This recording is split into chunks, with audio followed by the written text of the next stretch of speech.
Alright. Again, major spoilers, guys. So, alright. First and foremost, their origin. The origin of the Teenage Mutant Ninja Turtles is usually one of two things. Ninja Master Amato Yoshi gets kicked out of the Foot Clan, or some variation of that. Goes to New York, ends up in a sewer, gets the turtles somehow. They all mutate. He turns into a rat, they turn into humanoid turtles. He teaches them martial arts. Other one, Splinter is the pet rat of Hamato Yoshi. Hamato Yoshi goes to America with Splinter. Hamato Yoshi dies. Shredder is forced into the sewers where he meets the turtles. That's not how it happened in this. The major focal point of the turtles' origin is usually their connection to Shredder. Or, more or less, Splinter's connection to Shredder in some way. They literally have no connection to Shredder at all. They are connected to Eric Sachs via he and Mr. O'Neill were working on a cure. Now, Mr. O'Neill didn't realize this, but this cure was intended for a disease virus that Eric Sachs and the Shredder were gonna spew into the airspace over New York to get everybody sick. So that way Sachs can come in, be the big hero, get a blank check by the government, and basically allow them to have the Foot Clan rule the entire city. Oh, the Foot Clan, I totally forgot to talk about them. They're not ninjas. They're a militaristic terrorist organization. I don't necessarily mind that, but don't call them the Foot Clan. Just call them the Foot. It'd make a lot more sense. You know? And they had the one guy fighting that the Shredder was training. And why weren't there any other, like, skilled ninja? That would have been kind of cool. You know? Just, I don't know. But anyway, Karai is in the movie. She's there. She really doesn't do much of anything. But, alright, back to the story. So anyway, so they're creating the cure, and they're testing it. They have a thing of ooze. Now, the turtles don't get into the ooze so much as the ooze is injected into them. And their DNA and all that good stuff was supposed to help make the cure. So the four turtles and Splinter are, in reality, April O'Neil's childhood pets that she names. She puts little, like, paint dots on their backs of their separate colors to tell them apart. She feeds them pizza as little treats. And I kind of like that. I mean, I don't dislike it by any means. But I really think they should have had a more traditional backstory. With, I don't know. But I mean, and so there's no ninja background at all for them. And so they go into the sewers after the lab explodes. And, you know, Splinter raises the turtles as his sons, all that good stuff. You get to see little baby turtles. You know, watch them grow up, and Splinter finds a book about ninjutsu in a storm drain. Much like he did the Renaissance book where he named them in other continuities. But it's almost, I know, like in one of the other ones, as a rat he learned it from mimicking his master from his cage. I don't know, just something about learning a skilled martial art just from a book doesn't make any sense, even on this kind of, like, comic book cartooning level. But, you know, that's like the one thing that really bothered me throughout the whole movie. And, you know, you get to see young turtles. don't know, like, I can live with it, but I really wish they had done something different. God, what are some other good scenes? I think that there were some pretty funny scenes. Mikey, I think, definitely took center stage for the most part. Obviously, he had the most memorable lines, I think, because he's the jokester. So, yeah, a lot of that going on. He hits on April a lot, which is kind of funny.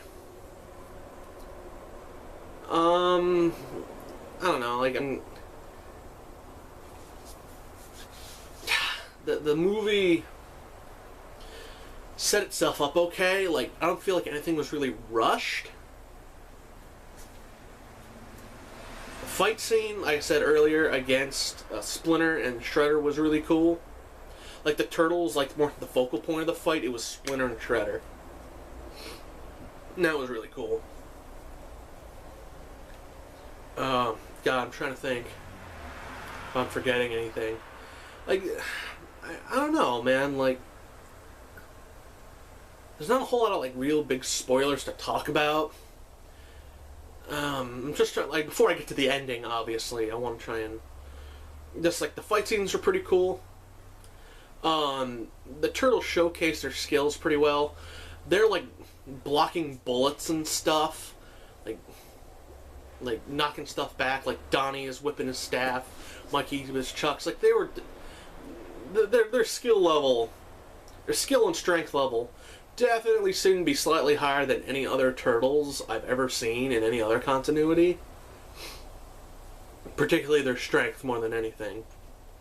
You know, they go to, you know, Eric Sachs's place to, you know, they get captured, except for Raphael, and then, you know, they gotta go up there, save them. You know, that's where they, like, Raph fights the Shredder. And you find out that their shells are bulletproof. Now, I don't know how many people like that. I can't imagine that many people like it. I kind of like it. Like I said, it gives them more powers. And they're like, oh, well, you know, other Ninja Turtles would never need that. I'm like, well, in the 80s version, what foot soldiers weren't using ninja weapons? They were using laser guns. So they never needed them to have bulletproof shells. You know? Like, it just seems like something that they would need to fight guys like that. Because, you know, I mean, it makes sense to me. And it's just one of those things that you don't think about, because people get all butthurt about it. I'm like, well, what the hell do you want from them, you know? Like, all the ninjutsu in the world isn't going to do that much when you're getting shot at by an automatic weapon, you know? They need something.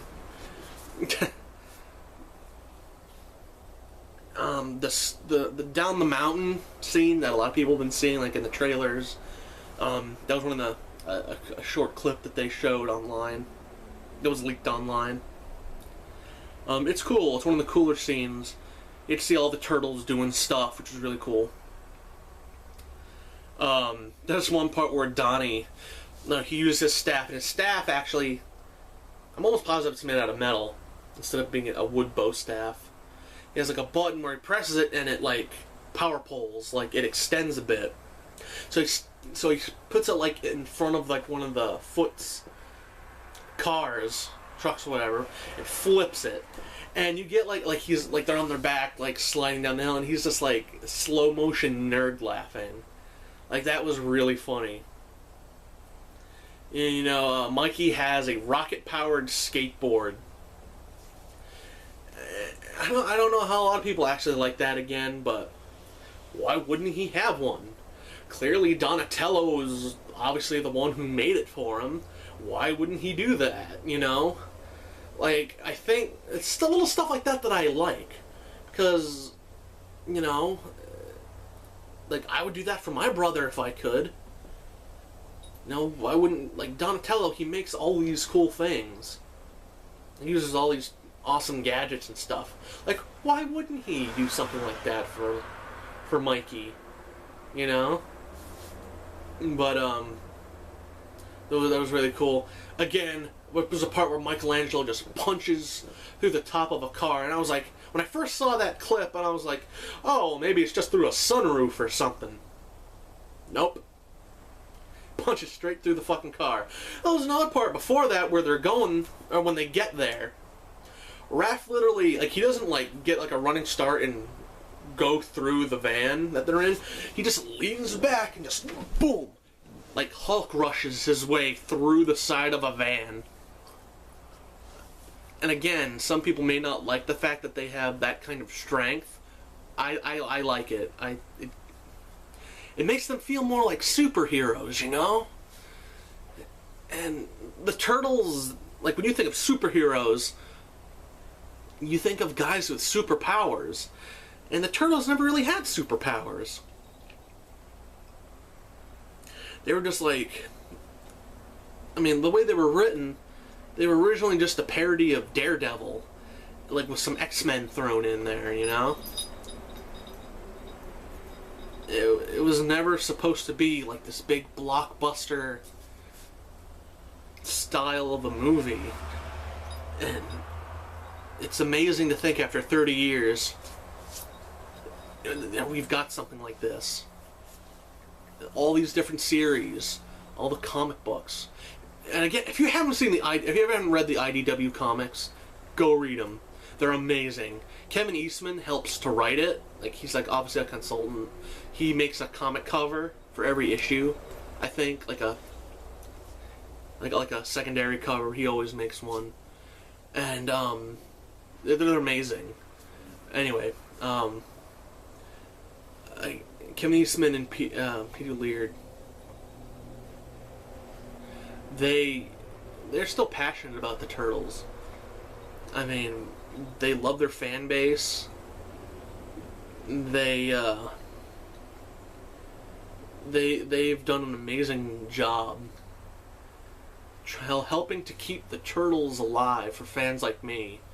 And I gotta say, like, every time I go to like Toys R Us or Walmart or something, and I see a little kid, you know, because if I wear a Ninja Turtle shirt or something, they smile and they point and you know, oh, that's Mikey. That happened to me the other day. I was wearing not this particular shirt, but I have another shirt that has Michelangelo on it. And some kid's like, look, Mom, it's Mikey. And, like, that almost kind of humbled me, or whatever. I don't know, but it makes me happy to know that there's a whole new generation of Turtles fans that are falling in love with this, not the same series, but with the same franchise that I did over 20 years ago.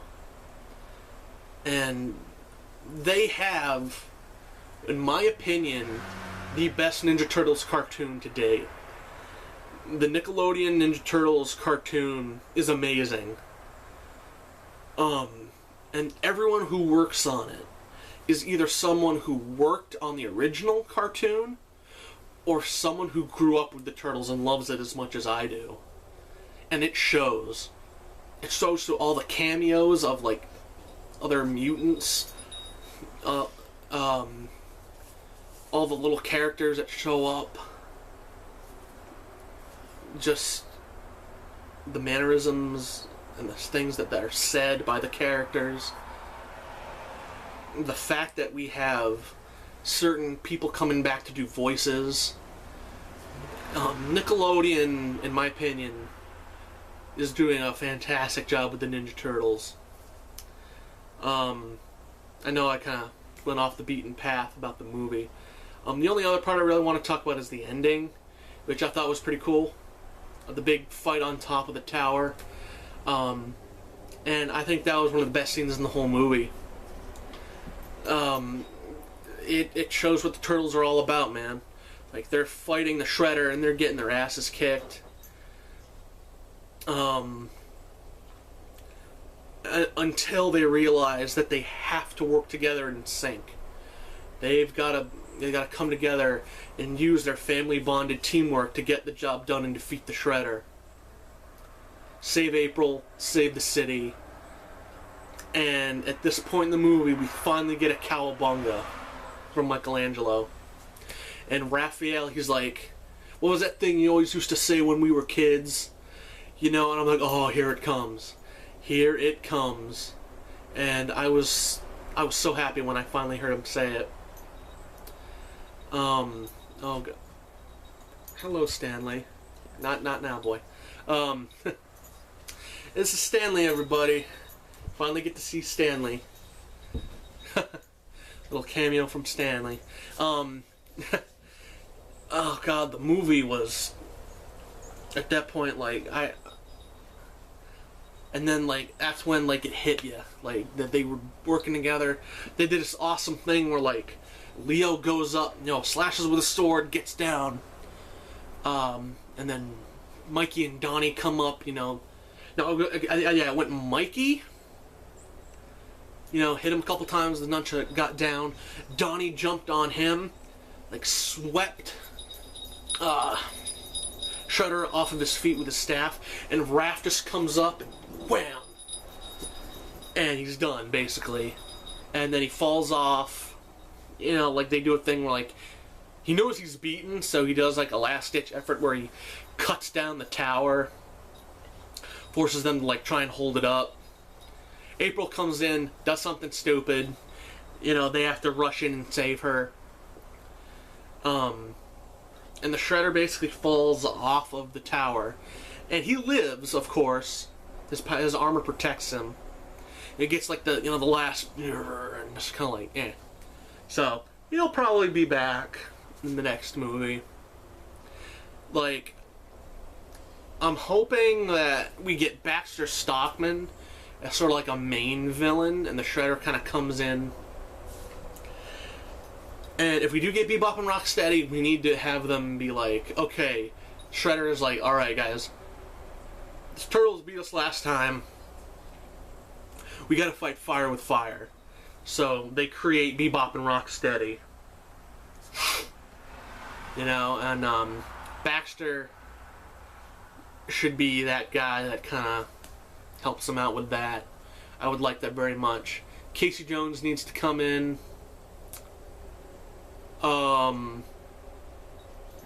Obviously being inspired by what the Turtles do.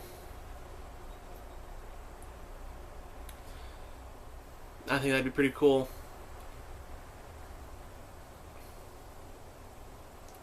So, that's pretty much all I gotta say, guys. I know I ranted a little bit. I'm gonna make this a two-parter, just because it's gonna run really long.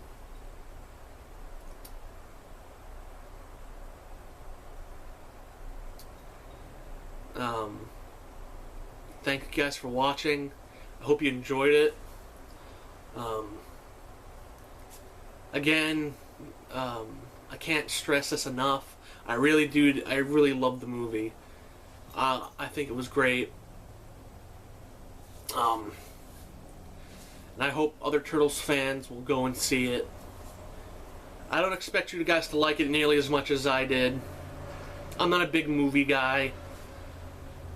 But, I enjoyed myself very much, and I hope you guys do too.